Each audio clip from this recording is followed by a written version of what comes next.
अस्सलाम वालेकुम व्यूअर्स, उम्मीद करती हूँ कि आप सब खैरियत से होंगे। मैं आज आप लोगों के लिए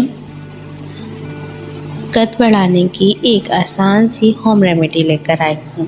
उम्मीद करती हूँ कि मेरी बाकी रेमेडीज़ की तरह ये रेमेडी भी आपको बहुत पसंद आएगी। चलें स्टार्ट करते हैं आज की अपनी होम रेमेडी। आज की रेमेडी के लिए हमें चाहिए जो इंग्रेडिएंट वो सिर्फ एक ही इंग्रेडिएंट है और वो है बांस की जड़।